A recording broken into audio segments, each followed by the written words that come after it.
না।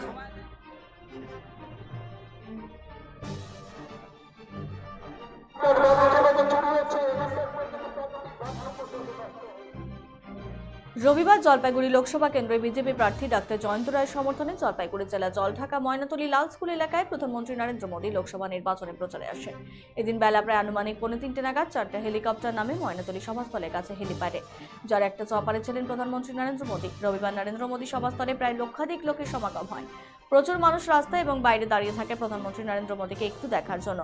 নরেন্দ্র মোদী মঞ্চে ওঠার পরই প্রচুর মানুষ নরেন্দ্র মোদীকে হাত নাড়িয়ে এবং জয় শ্রীরাম ধ্বনি দিয়ে স্বাগত জানান প্রধানমন্ত্রী নরেন্দ্র মোদীকে।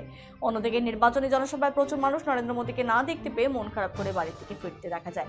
তাদের মধ্যে কয়েকজন আমাদের সংবাদ মাধ্যমের প্রতিনিধিদের বলেন, এত লোকের সমাগম কখনো দেখিনি। বাড়ি পরিবার সহ বাচ্চা কাচ্চা নিয়ে এসেছিলাম নরেন্দ্রবাবুকে দেখবো, কিন্তু দেখতে পেলাম না, শুধু তার কণ্ঠের আওয়াজ শুনতে পেলাম। তাই শুনেই বাড়ির দিকেই রওনা হলাম। আপনি কোথা থেকে আসছেন? আমরা আমগুড়ি গেটজারা থেকে। বললাম কোথায় আসছিলেন? এখানে এখানে এই বিহার বাড়িতে আসছি তো, এই দেখতে আসছি। কাকে দেখতে আসছিলেন? এই মোদিকে দেখতে আসছি। তো এখানে মোদিকে দেখতে পারলেন ভেতরে গিয়ে? পারছি। তো কত লোক হয়েছে এখানে? এখানে 10 লাখ। হ্যাঁ, নবদ্বীপ সরকার। বললাম এখানে কি মোদিকে দেখতে আসছেন? হ্যাঁ, তো দেখতে পারলেন? দেখতে পারলাম না, এই লোকের লোকারণ্য ভিতরে। আমার নাম সুনীল কুমার সরকার। তো আপনি এখানে কোথায় এসেছিলেন? আমি আসছিলাম এই যে জনসভা, মোদী প্রধানমন্ত্রীর জনসভা দেখতে।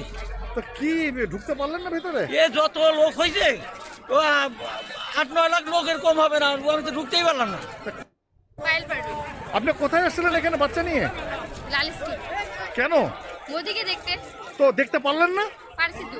মানে ভিতরে ঢুকতে পারছিলেন? না কেন? যে বাচ্চা নিয়ে যে ভিড়, হ্যাঁ, প্রচুর ভিড়। প্রচুর ভিড়। তা আপনারা